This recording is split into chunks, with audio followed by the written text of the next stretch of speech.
Parfois, la boussole se dérègle, le nord se brouille, les repères vacillent. Septentrion est né de ce vertige. Un podcast pour celles et ceux qui explorent le monde, pour celles et ceux qui le racontent dans des livres, des films, mais surtout des engagements. Je m'appelle Stéphane Dugast, je suis auteur et réalisateur et explorateur à ma façon. Bienvenue sur mon podcast Septentrion, là où souffle l'aventure.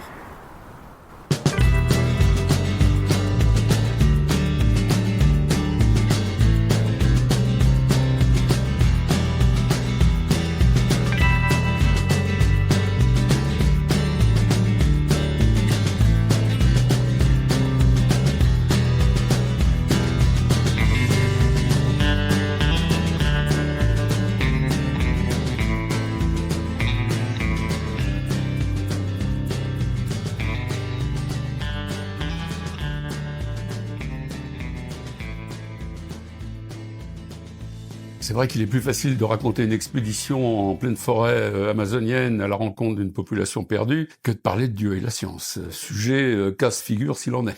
Donc 3 heures de film, 41 interviews, dont 15 prix Nobel à Princeton, à Harvard, à Stanford, à Oxford, Cambridge, etc. Donc des gens spécialistes en physique, en astrophysique, en biologie, en neurosciences, en physique quantique. Voilà, donc je pensais pas être aussi à l'aise que ça, mais enfin, in fine, je m'en suis bien sorti. Voilà, un explorateur, il s'adapte. Ça s'adapte. Ce projet, il est né comment? Il est venu te chercher, c'est ça? Alors on est venu me chercher, effectivement, donc c'était au Festival du Mexplore, du reste, un réalisateur que j'aime bien, du reste, qui est venu me voir en disant « Alain, j'ai un projet, mais scientifiquement, je me sens pas, c'est pas trop mon truc, etc. » Donc il m'a caressé un peu dans le sens du poil en me disant « Toi, voilà. » Et donc, oui, je lui ai dit « Pourquoi pas ?» Et j'ai rencontré le producteur. Quand il m'a parlé du projet, effectivement, Dieu et la science, moi j'ai fait partie de cette... comment dirais-je, de ces Français qui sont très cartésiens, donc je suis plutôt agnostique. Et c'est vrai, j'ai dit, moi, je veux bien, mais je vais faire plutôt un film scientifique. Je veux bien ouvrir toutes les portes, effectivement, pour avoir le point de vue des scientifiques croyants, mais a priori, comme ça, je vais aller dans un certain sens. Et puis, fin de compte, au cours de ces interviews, je me suis aperçu que les choses n'étaient pas aussi simples que ça. C'est-à-dire qu'effectivement, nous, en Europe, on a même les scientifiques croyants, ils mélangent pas la science et la religion. Ils sont droits dans leur bottes. Quand ils font de la science, ils parlent de science, ils mélangent pas. Quand tu vas aux États-Unis, où on a fait plus de la moitié des interviews, c'est complètement différent. La science et religion est complètement mélangée et sans état d'âme. Alors, il y a peut-être une raison à cela, c'est que nous, en Europe, pendant 5 siècles, la religion et la science se sont un peu bagarrés, ont discuté, et chacun a pris son précaré, alors qu'aux États-Unis, pas du tout. Et je pense qu'en plus, les scientifiques américains qui travaillent dans les grandes universités, ils font profil bas, parce que souvent, l'argent qui est dévolu à ces universités vient de groupes souvent un peu religieux. Donc effectivement, ils font un peu attention. Tu viens de le dire, c'est une quarantaine d'interviews, les États-Unis, des pays. Le précepte était simple, c'était de recueillir la parole d'éminents scientifiques, de prix Nobel, et de les questionner sur quoi finalement? Alors les questionner en fin de compte sur l'univers dans lequel on vit. Globalement, c'était ça. Alors après, effectivement, on a fait 4 épisodes. Le premier, en fin de compte, ce sont toutes ces découvertes de la physique du XXe siècle, enfin d'une partie du XXe siècle, qui a amené à changer de paradigme, à voir que l'univers n'était pas statique, éternel et infini, mais que l'univers, en fin de compte, à cause du second principe de la thermodynamique, allait avoir une fin thermique, c'est-à-dire qu'il allait mourir par un long refroidissement dans peut-être 100 milliards d'années. Et à partir du moment où l'univers allait mourir, en fin de compte, c'est qu'il avait eu un début. Et là, ça rouvre des portes, parce que si l'univers a eu un début, qu'est-ce qu'il y a au début? Est-ce qu'il y a eu une création? Est-ce que l'univers est né par hasard, etc. Et la première partie du XXe siècle, entre des gens comme Einstein, Lemaître, Friedman, etc., qui étaient des éminents scientifiques, ont eu énormément de difficultés à faire passer cette notion d'univers ayant eu une fin et un début. Donc effectivement, ils ont été un peu mis de côté. C'est ce qu'explique le premier épisode. Le second épisode, qui s'intitule Voyage vers les origines, là on part du Big Bang. En 1964, il y a 2 scientifiques américains qui ont, avec une antenne de leur fabrication, découvert qu'en fin de compte, un peu partout, dans tous les coins de l'univers, il y avait ce qu'on appelle le fond diffus cosmologique, c'est-à-dire une espèce de grésillement qui venait de tous les côtés et qui était en fin de compte le résidu du Big Bang, c'est-à-dire de la première lumière émise après le Big Bang, c'est-à-dire un fond diffus dans tout l'espace qui était à proximité du zéro absolu et qui était la preuve que le Big Bang avait bien eu lieu. Après, effectivement, les scientifiques essayent de savoir ce qui s'est passé avant, d'où provient le Big Bang. Est-ce que c'est une création? Est-ce que c'est un hasard? Quelles ont été les possibles? Alors, il y a tout un tas de théories, la théorie des cordes, la théorie de la gravité quantique à boucle, qui sont que de toute façon, ce serait une vibration d'énergie qui aurait créé l'univers. Mais qu'est-ce que c'est que cette vibration d'énergie? La science peut mettre des noms dessus, la religion aussi. Et puis, en fin de compte, on s'est aperçu que l'univers avait des constantes, un certain nombre de constantes, une vingtaine de constantes extrêmement précises. Par exemple, la vitesse de la lumière, la masse proton-électron, etc. Enfin bon, une vingtaine de constantes comme ça, qui étaient réglées d'une façon extrêmement précise pour que l'univers ne s'effondre pas ou que l'univers ne soit pas vide d'objets célestes. Et à la limite, ces constantes sont tellement précises qu'on pense que de toute façon, l'univers était, on va dire, créé ou était là pour, de toute façon, abriter un jour ou l'autre la vie et peut-être effectivement l'arrivée de cet être extraordinaire qui est au bout. Et donc chacun, le débat entre scientifiques croyants et non-croyants, effectivement, porte un peu là-dessus dans ces 2 premiers épisodes. Je te sens investi, calé, précis. J'ai passé 1 an et demi sur le sujet quand même. De toute façon, donc entre le moment où j'ai été obligé d'écrire, parce qu'au début rien n'existait, c'est-à-dire qu'il y avait une vague trame, j'ai écrit les scénarios. Est-ce qu'on rappelle un documentaire, faut les écrire maintenant? Oui, il faut les écrire, c'est ça. Oui, il faut écrire et puis que la chaîne soit intéressée. Et là, c'était quand même un peu de la haute voltige parce que moi, personnellement, moi, j'ai fait philo, j'ai fait une école de journalisme, mais je suis pas un scientifique.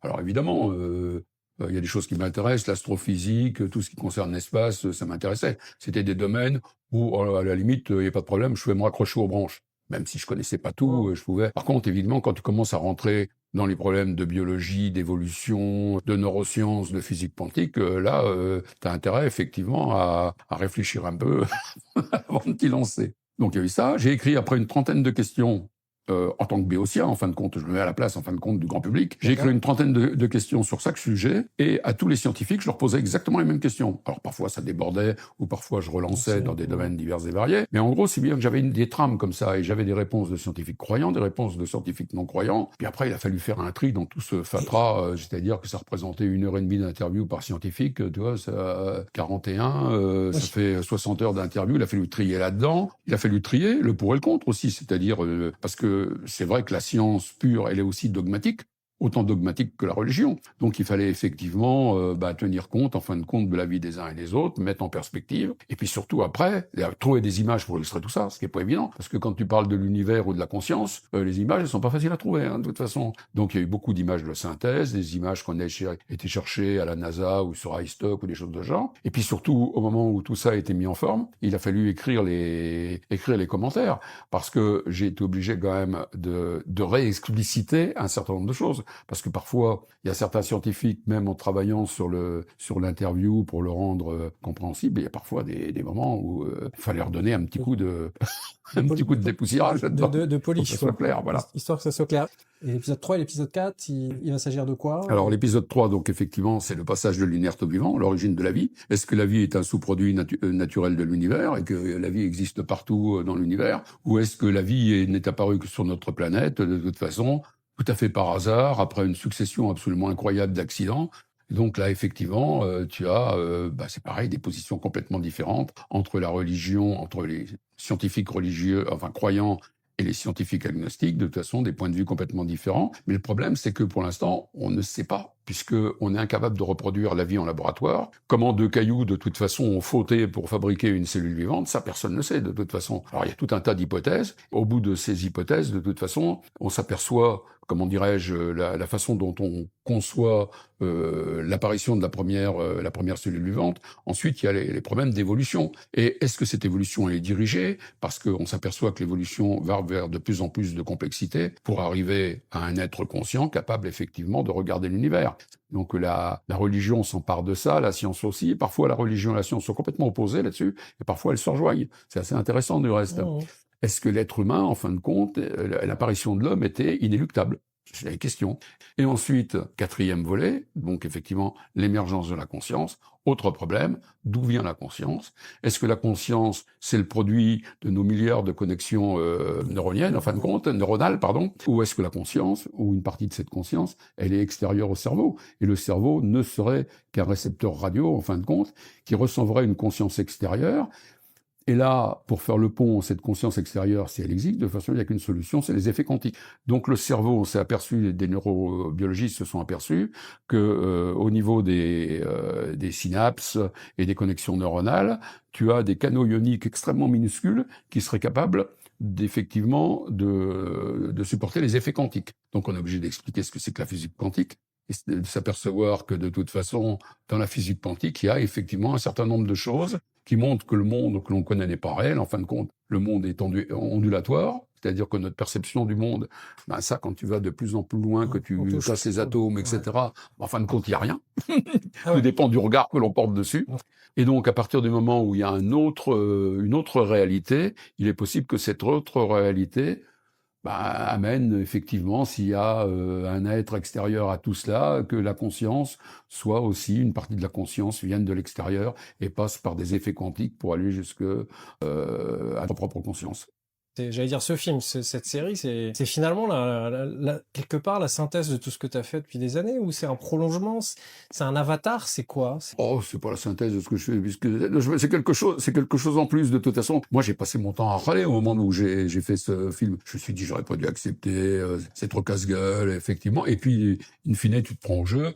Et puis voilà. Puis d'un seul coup, tu découvres en discutant, en faisant ces interviews, en travaillant dessus, tu découvres effectivement que c'est une exploration qui en vaut une autre. De toute façon, une exploration de façon de penser, de façon de percevoir l'univers, de façon de percevoir qui on est par rapport effectivement à tout ce qui nous entoure. Et c'est une autre forme d'exploration. Alors c'est vrai que moi je suis plutôt un type d'extérieur, donc j'aime bien effectivement me confronter à des explorations scientifiques plus engagées. Là, ça plus c'était une exploration un peu à l'intérieur de moi-même, parce que j'ai pioché pas mal dans ce que je pensais moi, par rapport à ce que je lisais, par rapport à ce que disaient les gens. Voilà, mais ça a été, disons, une aventure intéressante. C'est pas la même aventure. C'est pour ça, je pense pas que c'est ni un prolongement, ni une synthèse. C'est quelque chose d'autre, à un moment T, qui est arrivé à un moment où ça m'a intéressé. J'étais peut-être plus apte à ce moment-là à faire ça, parce que peut-être j'avais un peu plus de temps. C'est vrai que ça relie tout, parce que tout ce que tu fais dans une vie,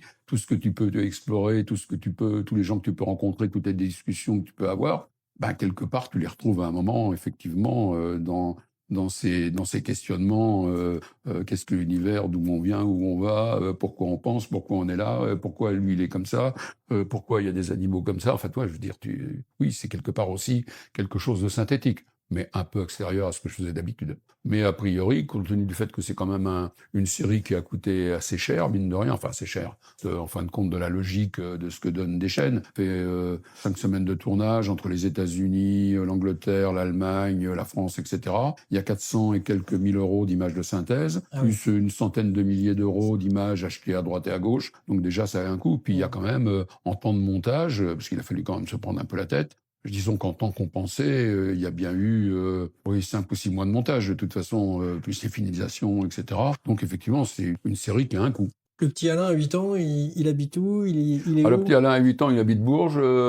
Son père travaille dans la presse chez Hersant, le Berry Républicain. Ma mère est fleuriste à un magasin de fleurs.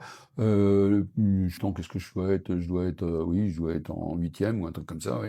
Et donc, j'ai pas de souvenirs. Alors bon, comme j'ai un petit garçon de 8 ans de province, etc., qui s'amuse avec ses copains. Par contre, quelques années plus tard, 2-3 ans plus tard, un truc comme ça, je vais tomber sur Verne, pas Jules, mais Henri Verne.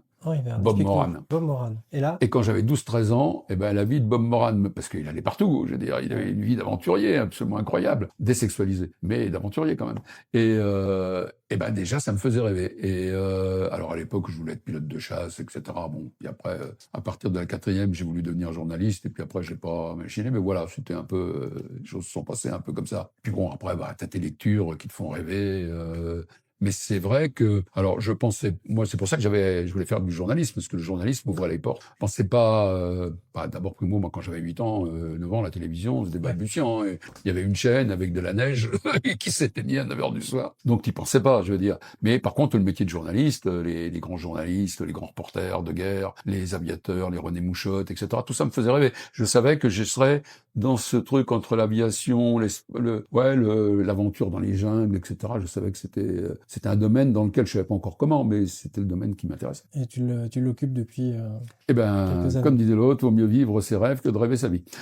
Ton premier documentaire, ça s'est passé où et comment en fait? Primo, moi j'étais journaliste presse écrite, j'ai bossé en Suisse à la Tribune de Genève. Après je suis revenu, j'ai été attaché de presse de l'acteur Jean Richard, donc je connaissais les chaînes de télévision, etc. Puis un jour j'en ai eu marre, je me suis dit tiens, je vais monter une boîte de production. L'idée qui vient comme ça. On est en quelle année là? Là, on est en 77. Je vais monter Atix Film en 77, ce qui fait quand même oui, un certain temps. Et donc, au début, en fin de compte, j'ai fait des films de commande. J'ai fait beaucoup de films de montagne. J'ai fait des films pour les Américains sur les stations, pour vendre les stations de sport d'hiver françaises. Enfin, pour présenter les stations de sport d'hiver françaises. J'ai fait des films pour à l'époque, c'était le secrétariat d'État au tourisme. Enfin bon, voilà, j'ai fait des choses de genre. Mais là, t'avais jamais touché une caméra? Avant, non, non, je n'ai jamais touché une caméra, mais bon, c'est toujours pareil, la fonction crée l'organe ou l'inverse. Là, franchement, à l'époque, c'était des caméras à 16 mm, tu tournais en film, tu n'avais pas 50 000 menus et sous-menus, tu faisais le diaph, le point et puis la focale. Et puis après, après c'est où tu as le sens de l'image ou tu l'as pas. Donc j'ai acheté des caméras professionnelles, je me suis lancé. Voilà, puis bon, c'était du film de commande. Et puis un jour, en 84, dans un festival de films, j'ai obtenu le prix du scénario pour un film qui s'appelait Le Fond du plaisir. Alors Le Fond du plaisir, c'était un film sur le ski de fond. Ah oui. Voilà. Mais bon, j'ai joué sur l'ambiguïté, soyons clairs. Et donc, la récompense, en fin de compte, c'était la possibilité de faire un film pour les carnets de l'aventure, donné par Antenne 2. Oui, Carnet de l'aventure, Voilà. on rappelle l'émission. Et voilà, l'émission, légendaire. effectivement, légendaire des années 80 à 2000. Non, 80 à 91, 92. Je crois que ça s'arrêtait à 92. Et donc, à l'époque, le producteur de cette émission, enfin le directeur de programme, c'était un monsieur qui avait 13 émissions de télévision, dont l'émission de Bernard Pivot, apostrophe, et Carnet d'aventure. Et ce monsieur, il était le matin, il avait des céphalées pas possibles, il était tout gris, fallait toujours aller le voir l'après-midi. L'après-midi, il allait manger Refonsa premier, il se prenait sa bouteille de rouge. Ça allait beaucoup mieux. Et là, tu arrivais avec un truc auquel tu avais pensé, 10 lignes écrites sur un bout de papier, effectivement, et tu repartais. Si l'histoire l'intéressait, tu lui vendais ça et tu repartais avec l'équivalent, je dirais maintenant. Alors lui, il te donnait une somme, c'était suivi par la RTBF, la télévision suisse romande, Canale 5 en Italie, et tu avais un préachat du National Geographic, avec effectivement Antenne 2. Si tu te retrouvais pour un 52 minutes avec, à l'époque, 1,2 million, ce qui représenterait en gros 350 à 400 000 euros maintenant, quoi, en argent constant, pour un 52 minutes. Et tout ça en 15 jours. Et avec un truc écrit sur un bout de papier, quoi. Je veux dire, c'est comme ça que moi j'ai proposé d'aller sur l'expédition de Raymond Maufray en Amazonie, d'aller à la recherche d'une cité maya perdue dans le Péten, enfin bon, des choses de ce genre. Truc que t'écrivais sur un bout de texte, avait une idée comme ça, et ça partait. Ouais, donc il n'y avait pas de, comme maintenant, de séquencier. Ah mais non, il n'y avait pas du tout. Non, personne t'embêtait, quoi. Non, à l'époque, tu faisais des films de réalisateurs. Tu avais une idée, on considérait que tu étais capable de le faire, parce que tu avais prouvé que tu étais capable de le faire, et donc tu faisais. Alors que maintenant, de toute façon, moi, j'ai dû avoir 150 films à mon actif. Quand je veux faire un film pour Arte, quel que soit, effectivement, on me connaît, j'ai fait au moins 10 films pour Arte, des 90 minutes prime time, et on me demande d'écrire pratiquement le scénario d'un long métrage avec des continuités dialoguées. C'est complètement ridicule, de toute façon. On est dans le réel, quoi. Oui, c'est ça. Quand tu vas faire un documentaire, tu ne fais pas une fiction, c'est-à-dire que il va se passer des choses. Alors, que tu aies écrit, effectivement, un fil conducteur, une histoire qui tienne la route en quelques pages, 10, 15 pages, mais pas 90 pages avec des continuités dialoguées entre scientifiques qui ne diront jamais ce que tu as prévu de toute façon et que tu vas mettre dans des situations où ils vont avoir d'autres points de vue 10 fois plus intéressants et il va se passer des fois des choses qui n'ont strictement rien à voir avec ce que tu auras écrit de toute façon. Et c'est l'avantage du documentaire, c'est faut que ça soit effectivement ouvert. Mais bon, voilà, on tombe sur des gens qui ont peur de leur ombre, et ils sont tous pareils maintenant, hein, aussi bien à France 2 que chez Arte, que sur d'autres chaînes. Alors, par contre, là, moi, j'ai une surprise incroyable. C'est-à-dire que Canal, c'était la première fois que je travaillais avec Canal. J'ai toujours travaillé avec les chaînes du service public ou Arte. Première fois que je travaillais avec Canal, moi, je leur ai filé mes synopsis, qui étaient des synopsis, les 4 épisodes. Je crois qu'il y avait, s'il y avait 3 pages ou 4 pages par épisode, c'était le bout du monde. Donc oui, j'ai dû livrer 20 pages en tout. pour les 4 épisodes. Personne ne m'a fait une remarque. Ensuite, quand j'ai livré les films, personne ne m'a fait une remarque, ni sur le texte, ni sur le commentaire, ni sur les images. Si, à un moment, sur le deuxième, il y a eu une remarque, on dit, oui, la gravité quantique à boucle, c'est peut-être pas la peine de l'expliquer, peut-être juste le citer. Ah ouais, Et c'est vrai. Et là, ils ont même été, d'après le producteur, qui les a vus récemment, ils ont même été étonnés.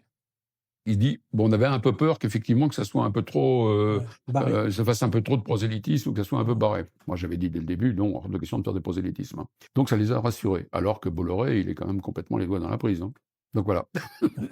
Et tu viens de citer 150 films, 77, allez, on va approcher c'est le privilège de l'âge. Hein. Et de ces 150 films, une question un peu réductrice, totalement réductrice, si tu avais en retenir un ou deux, qu'est-ce que tu retiendrais Alors dans ta bon, filmographie j'ai fait, j'ai fait des films et des émissions pour la télévision. J'ai fait qu'un seul long métrage qui s'appelle Bonobo, donc je le retiendrai parce que Bonobo, ça a été une aventure. D'abord, passer de la télévision au cinéma, c'est déjà une aventure parce que c'est pas du tout les mêmes réseaux ni les mêmes financements, etc. Ça m'a pris quand même un peu de temps puisque la première boîte moi, j'avais trouvé tout de suite 1,8 million directement en proposant le synopsis à TF1 International, qui est la boîte cinéma de TF1. Mais c'est vrai qu'à l'époque, je faisais Ushuaïa, où je faisais 9 millions de téléspectateurs, donc ils m'ont fait confiance rapidement. On t'écoutait. Mais après, la boîte de production qui a pris le film en main, de toute façon, a fait de la cavalerie avec l'argent que j'avais trouvé, a fait faillite, s'est retrouvé en liquidation judiciaire. Nous, on n'avait pas fini le tournage, c'était au Congo, le tournage. Il a fallu retrouver une autre boîte de production. Enfin bon, tout ça m'a fait perdre un peu de temps. Mais bon, par contre, je retiens, ce film a été vendu dans 10 pays et a été vendu aux États-Unis, où il a fait une dizaine de villes, de Los Angeles à Washington, où il a eu quand même un certain succès d'estime. Donc ça, c'est déjà la première chose. Sinon, dans les films que j'ai réalisés, dans les longs métrages, quand je dis les longs métrages, les 90 minutes Arte, il y en a 2 ou 3 que j'aime bien. C'est Thomas Pesquet, Objectif Mars, parce que en fin de compte, c'est vrai que j'ai fait beaucoup de films sur le spatial et beaucoup de films dans les années, pour le CNES, dans les années 90, sur les vols habités dans l'espace avec les Russes, avec Tonini, Chrétien, Heinrich, etc. Donc effectivement, celui-ci, parce que parle pas que de Thomas Pesquet dans sa boîte de conserve à 400 km de la Terre, mais de tous les problèmes que ça va poser pour l'humanité, pour aller poser les pieds sur Mars. De toute façon, les problèmes physiologiques, psychologiques, technologiques, etc. Donc c'est pas pour demain matin. Celui-ci, je l'aime bien. Sinon, dans les films, il y a aussi dans les films de, comment dirais-je, par exemple, avec des scientifiques, on a été retrouvés, on est dans le sud de l'Éthiopie, des milliers de stèles phalliques qui font jusqu'à 8 mètres de haut et 10 tonnes. De toute façon, on ne sait pas quel peuple, quelle civilisation l'a mis là, mais c'est vrai que c'était assez intéressant de faire ce 90 minutes. Narbonne, la seconde Rome aussi. Et puis sinon, il y a peu longtemps, il y a une bonne quinzaine, même presque une vingtaine d'années, j'avais fait pour Arte un film sur le paludisme. Moi, j'ai eu 3 fois le paludisme mortel, le falciparum, mais bon, comme je suis blanc, informé et que j'ai les moyens d'aller à l'hôpital, je m'en suis sorti. Et j'avais trouvé que c'était un vrai problème, effectivement, le fait que la maladie qui fait le plus de morts dans le monde, de toute façon, c'est-à-dire qu'entre 700 000 et 3 millions, on ne sait pas exactement, voire plus en Afrique, soit traité comme cela. C'est-à-dire qu'en fin de compte, personne ne s'intéresse aux populations qui n'ont pas les moyens de payer. Donc c'était un film et scientifique sur le palu et polémique, qui a eu 2 prix, qui a eu le Grand Prix des entretiens de Bichat et le Grand Prix du Festival du film médical. Celui-ci, je l'aime bien. Et puis sinon, il y a eu des Ushuaïa extraordinaires quand même dans les Ushuaïa. Moi, vous êtes combien on est 3, 4 réalisateurs, oui. Je crois que je suis celui qui en a fait le plus. C'est-à-dire que dans les 3 périodes, Magazine de l'Extrême, où il y a eu 300 émissions, j'en ai fait 70, où on partait à l'autre bout du monde, on faisait une émission de 52 minutes, on revenait, on la montait, enfin bon. Après, il y a eu le passage, j'ai bossé 1 an avec Moujod sur le passage en prime time pour faire Opération Okavango. Donc là, c'était des 100 minutes avec, moi j'ai eu 50 personnes sur le tournage, c'était de la folie. On avait un hydravion, un hélicoptère russe de 15 tonnes, on avait 2 camions, t'avais 4 chefs opérateurs, 3 preneurs de son. Enfin bon, c'était l'armée. C'était l'armée brésilienne. Et sur les 4 opérations au Okavango, 9 opérations au Okavango, j'ai réalisé 4 émissions. Éthiopie, Madagascar, Kenya, bon, c'est pas très grave, ça va revenir. Et puis après, j'ai fait la première émission Ushuaïa Nature. Et puis j'ai dû faire une douzaine d'émissions Ushuaïa Nature sur les 40 qui ont été faites. Parce que là, on s'est répartis. Et puis à un moment, j'ai abandonné pendant 3-4 ans parce que je faisais le long métrage. Voilà. Et puis depuis l'arrêt, j'ai fait la dernière émission Ushuaïa en Colombie, chez les Indiens Kogi. Puis depuis, je fais beaucoup de films pour Arte. Des grands documentaires scientifiques. Mais effectivement, à l'époque d'Ushuaïa, c'est vrai que moi, si j'en ai une ou deux à Le Nil de glace, c'est-à-dire qu'on a fait tout un film sur, justement, revenir sur les explorateurs anglais du 19e siècle qui cherchaient les sources du Nil.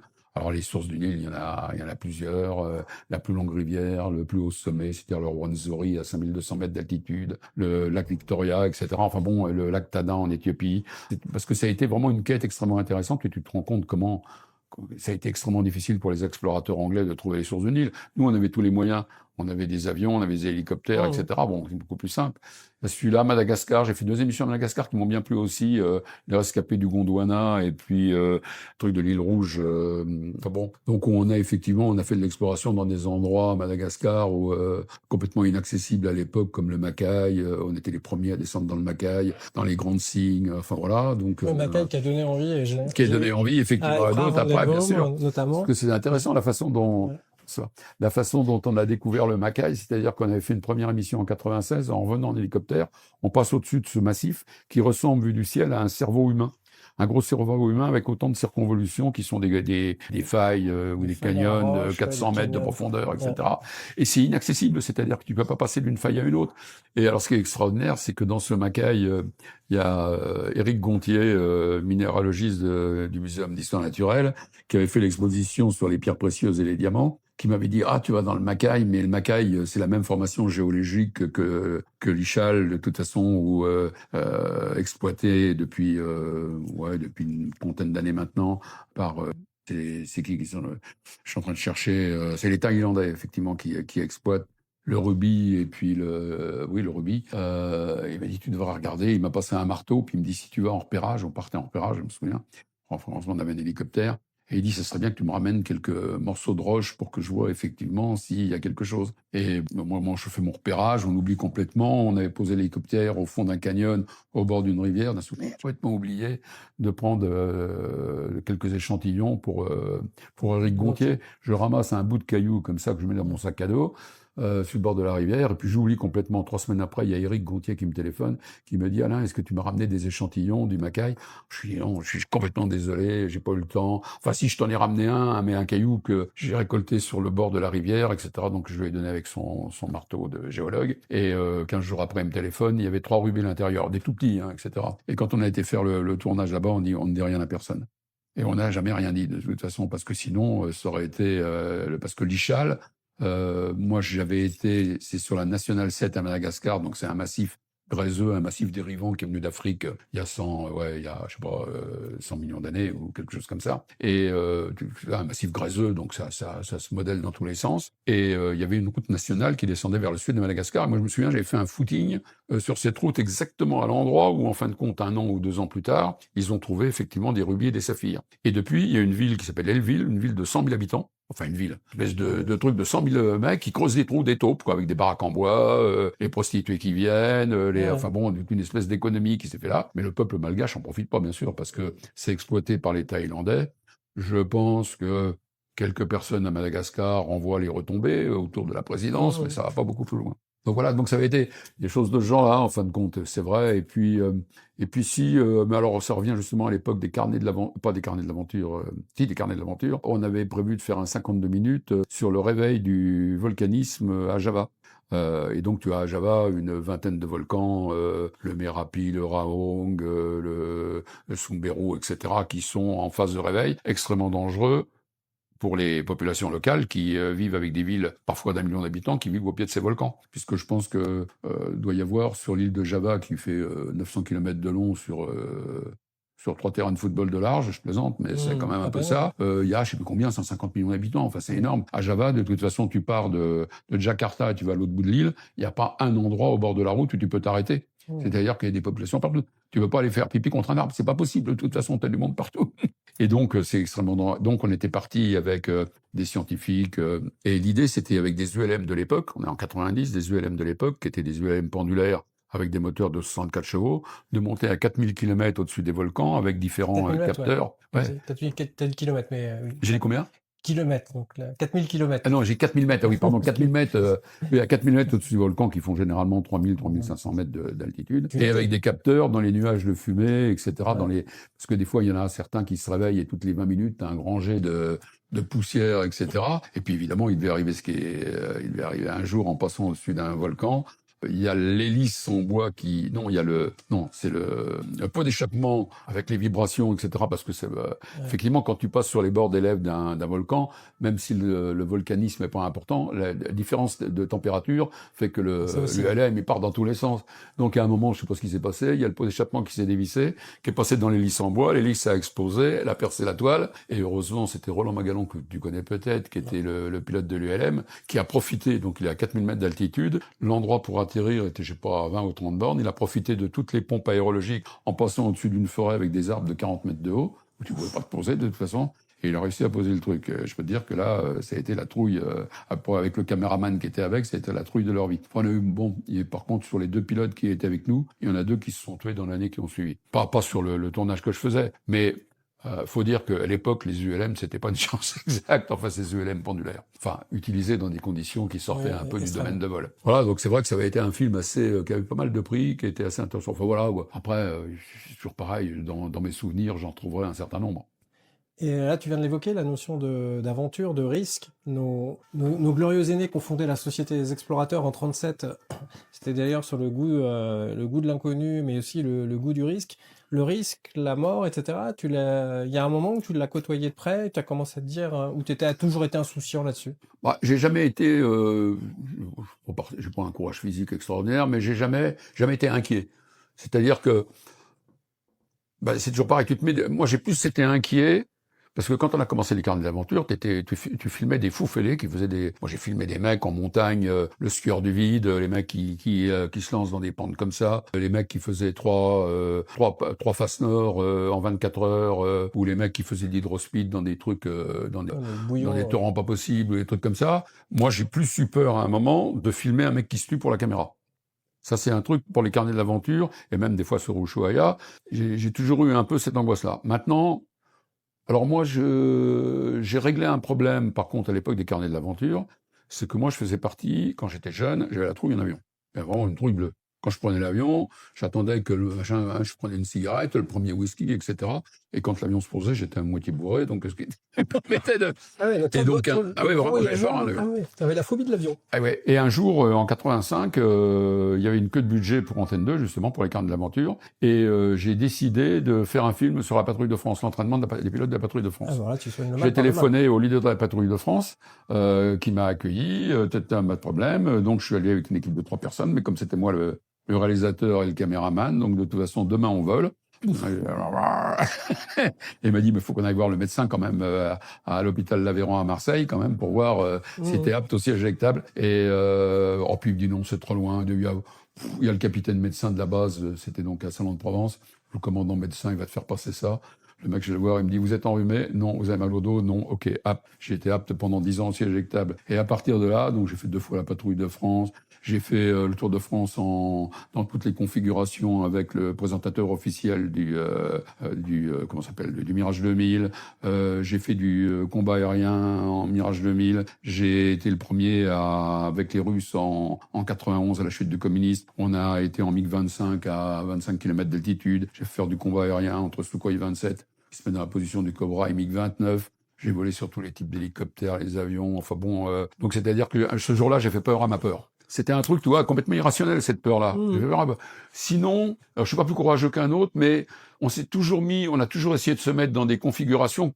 Alors, des fois, c'était des configurations complètement idiotes, mais on essayait on pensait les gérer au mieux. Mais tu sais, de toute façon, le moindre pépin, une touche sur la tête, ça peut arriver en sortant à Paris, ou tout comme ça. Il y a eu des moments où, effectivement, je veux dire, un jour, je me suis retrouvé en Australie, fallait dégager rapidement l'hélicoptère, est venu nous chercher sur un piton rocheux au-dessus, ce qu'ils appellent les chutes d'eau horizontales, c'est-à-dire qu'en fin de compte, t'as un marnage de 11 mètres, et ça fait comme tu sais, c'est la flotte, l'océan Indien qui rentre dans 2 couloirs extrêmement serré, et donc ça te fait un bouillonnement pas possible.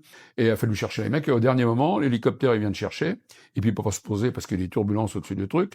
Donc, tu prends le patin de l'hélicoptère, comme ça, et puis tu vas pouvoir monter, puis l'hélicoptère, il machin, tu mets ton pied comme ça, et puis l'hélicoptère, il peut pas se poser, et il t'emmène à 2 kilomètres de là. Mais une autre fois, par exemple, ce qui prouve bien, c'était au-dessus de la mer Noire, dans le plus grand hydravion du monde. Enfin, on filmait le plus grand hydravion du monde, il y avait 3 caméras, une avec Hulot à bord qui pilotait, du reste, avec le pilote, un autre caméraman dans un autre avion, un vieil hydravion. Et puis moi, j'étais dans un 3e avion, un petit Transal, tu sais, un Antonov 24, où tu ouvres la porte à l'arrière. Et puis bon, il y avait personne, il y avait l'équipage qui parlait russe, j'étais 2. Puis ils m'ont attaché vraiment avec une corde autour du truc, ils m'ont attaché avec un anneau où il y avait une espèce de crochet. Et puis ils m'ont dit, tu te démerdes, tu ouvres la porte, etc. T'étais accroché par une corde, t'avais une porte ouverte, ouais. t'es dans le carlingue, là. Ouais, tout à fait. Donc on arrive en altitude, on se positionne devant les 2 avions. Moi, l'idée, c'était de filmer les 2 avions. Donc, tu es à 1000 mètres au-dessus de la mer Noire, au mois de novembre. Donc, j'ouvre la porte, et puis bon, je me mets à genoux, j'étais gêné par le truc. Donc, je fous les pieds dans le vide. Donc, tu sais, tu serres tes doigts de pied pour pas, parce que t'es quand même à 300 à l'heure. Et puis, ça n'allait pas encore. Donc, je me couche sur le côté. Alors, je filme turbulence, virage à droite, à gauche, je me relève. Le crochet avait cassé, j'étais pas attaché. Alors, donc, après coup, effectivement, tu as un battement de cœur qui s'arrête. Mais bon, qu'est-ce que tu veux faire? Mais ils ont été sympas, ils m'ont offert un casque de pilote de chasse russe qu'ils ont tous signé, de toute façon. Avec le casque, la visière, le groin, la rangophone et tout ça.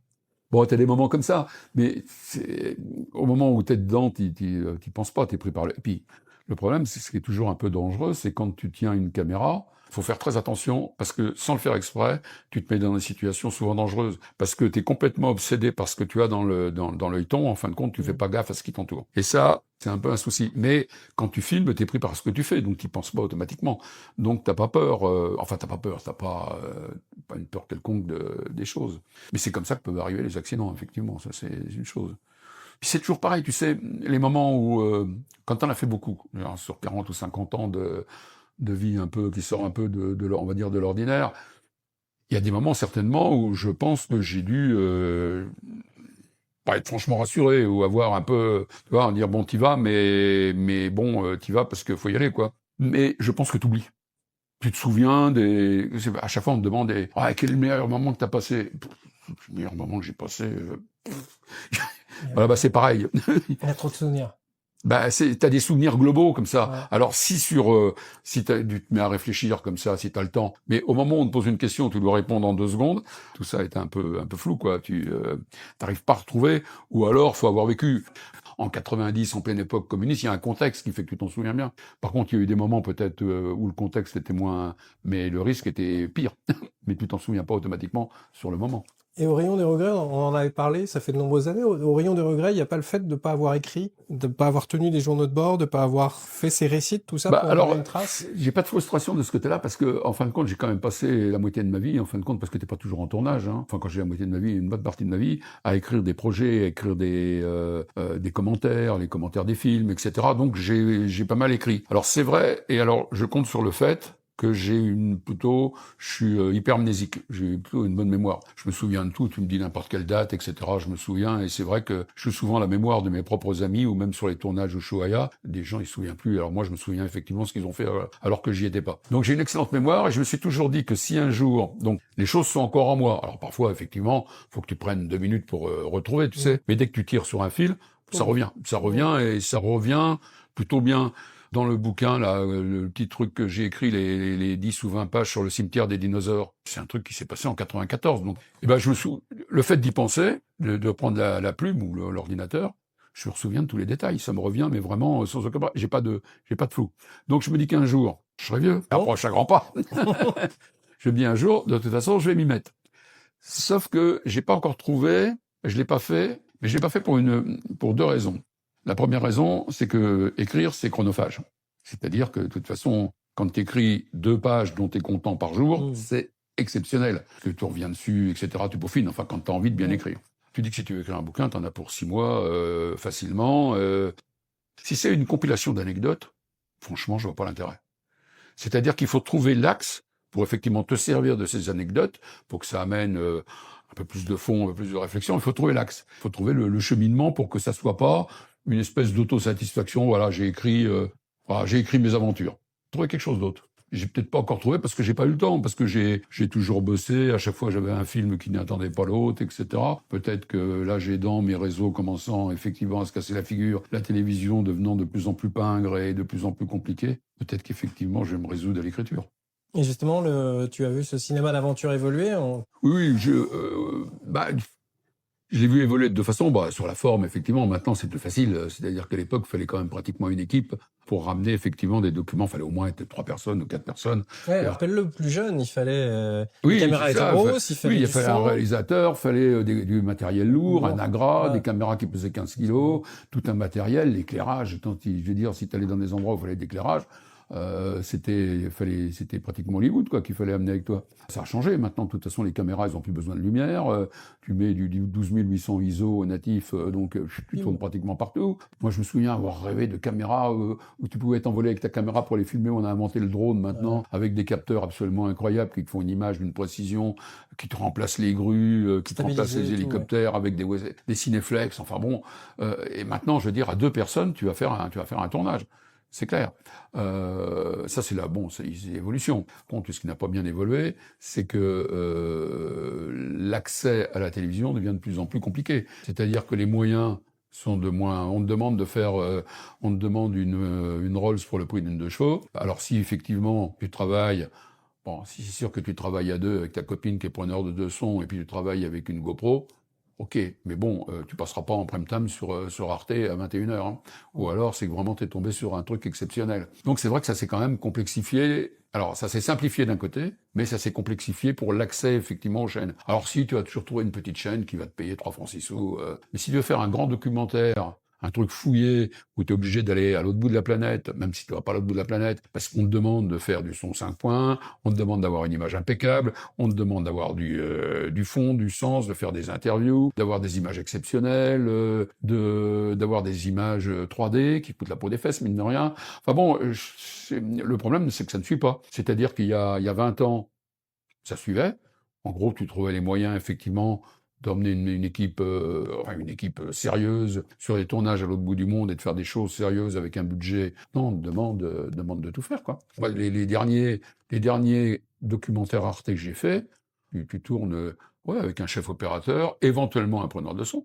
Parce que maintenant, le chef opérateur, généralement avec les micros HF, on lui demande de faire le son. Sauf que de toute façon, le mec, il doit faire la prise de vue, le son, décharger les cartes le soir sur l'ordinateur pendant que toi tu vas au resto, etc.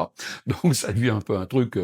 Puis en plus de ça c'est sur la forme, mais sur le fond, tu faisais des films de réalisateurs, t'arrivais avec une idée, c'était toi, machin, tu trouvais un producteur, tu convainquais une chaîne, et puis tu faisais ton film.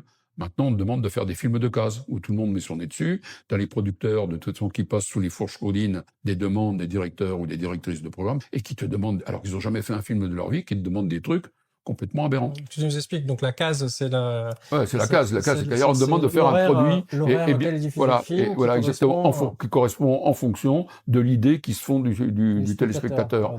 Et l'idée qui se font du téléspectateur, c'est une idée qui, voilà, je veux dire, elle repose sur, si le film est bien, et puis que la promotion autour du film est bien faite, normalement, Monsieur Madame Michu, quel que soit Monsieur Madame Michu, regarde, on les aime. Oui. Et je te vois regarder là, on va 5 minutes. Oui. Le film que t'as pas encore fait, que tu voudrais faire, il est encore en gestation ou t'as tout fait? Non, j'ai pas tout fait. Non, mais là, je suis sur un projet qui peut être que je trouve très intéressant parce que ça rejoint un domaine qui je vois pourquoi qui m'intéresse depuis je suis jeune en fin de compte. Tu sais, j'ai fait Persévérance, une année sur Mars, la recherche de la vie sur Mars, etc., avec le rover Persévérance. J'avais fait Thomas Pesquet Objectif Mars, j'avais fait, il y a déjà pas mal de temps, un film sur les exoplanètes, puis un film sur la Lune, etc.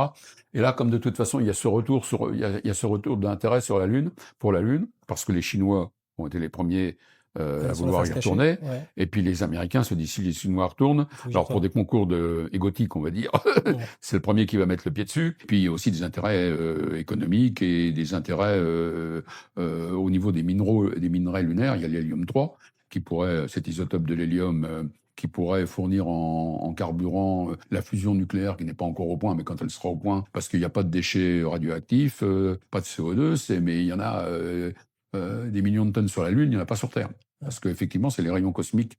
Comme il n'y a pas d'atmosphère ni de bouclier magnétique sur la Lune, eh ben, la poussière lunaire, elle est pleine d'hélium-3. Je crois que sur Terre, il y a 200 kilos d'hélium-3 et il y en a 100 millions de tonnes ou un peu plus que ça sur la Lune. Donc là, ça serait extrêmement intéressant parce que pour l'instant, on utilise du deutérium, qui est un produit beaucoup plus dangereux pour la fusion nucléaire, qui lui, effectivement, émet des particules radioactives quand on l'utilise. Donc il y a ça, et je pense que ça peut être un film intéressant parce que c'est voir comment l'humanité, en fin de compte, quand elle va mettre alors c'est pas comme il y a 50 ans, un pied sur la Lune pendant 2 jours. Va s'installer d'une façon pérenne, pour les petits groupes, hein, c'est pas l'humanité entière, sur un autre astre que la Terre. Comment de toute façon ça va se gérer? Comment on va se percevoir de toute façon en tant que conquérant du système de système planétaire, du système solaire, parce que ça va venir à terme de toute façon. Ça fait partie, c'est inscrit dans les gènes de l'humanité d'aller voir plus loin derrière l'inconnu ce qu'il y a. Donc on ira de toute façon, même s'il y a des pistes froids qui disent ça coûte cher, etc. Il y a plein de choses à faire sur Terre, mais non, il y a plein de retombées du spatial. Enfin bon, donc et comme de toute façon l'axe de départ, c'est que si c'est les Américains ou les Chinois qui mettent le pied sur la Lune, ça sera une femme qui mettra le premier pied sur la Lune. Elle est déjà détrouvée. Les Américains, c'est une femme, une cosmonaute, et les Chinois aussi, c'est une femme. C'est-à-dire qu'il y a le concours de bits, c'est le cas de le dire, excuse-moi l'expression, entre les deux nations, mais c'est une femme, pour un tas de raisons, qui va mettre le pied sur la Lune en premier, sauf accident. C'est quelque part une transposition de la conquête du pôle Sud 2 siècles. Exactement, exactement, avec tous les problèmes que ça va générer, à qui appartient la Lune, est-ce qu'on peut l'exploiter, comment, etc. Il y a tout un tas de problématiques, et je pense que ça va faire un document vraiment très intéressant, à 90 minutes, très intéressant. Et là, qu'il est à l'écriture, là, où il est... Ah oui, l'écriture, j'ai déjà donné, ça y est, je l'ai déjà donné, enfin, pour l'instant, j'en ai écrit, je sais pas, 10 pages, hein, après, il faut développer, mais j'attends qu'on me dise « Ah oui, ça nous intéresse, on y va ». Mais c'est un film qui coûte un peu d'argent, quoi. De toute façon, voilà, il faut de la... Donc moi, je vais pas écrire. Ça y est, c'est terminé. Hein. Moi, j'écris plus 50 pages. De toute façon, si on m'a pas dit « Ah oui, ça nous intéresse, développer ». Il y a un secret pour écrire les bons pitchs ou pas?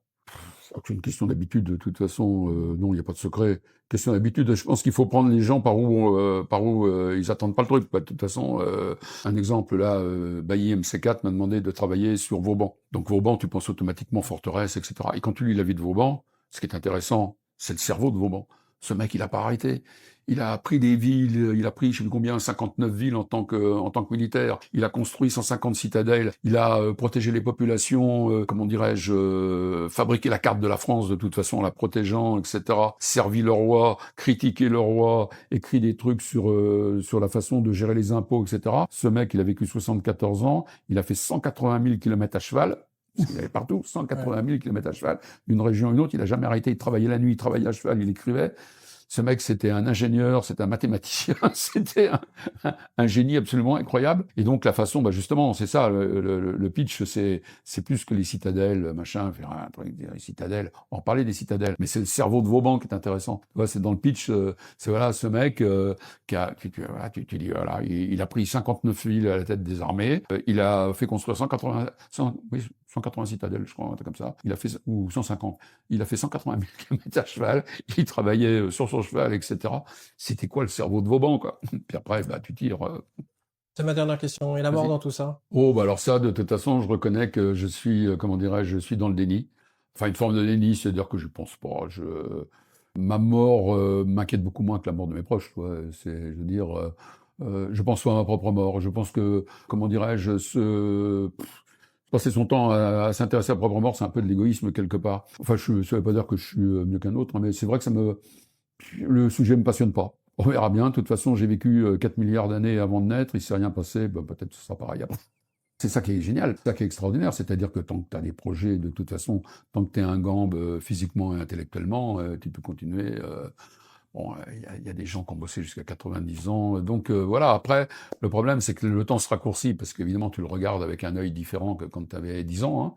Hein. Une année, ça devient un 78e de ma vie, donc ça, c'est très court. Mais je me dis que, pour l'instant, hein, après, tu peux avoir un accident de parcours, mais pour l'instant, je vis comme si j'avais 40 ans. Merci Alain. Je t'en prie.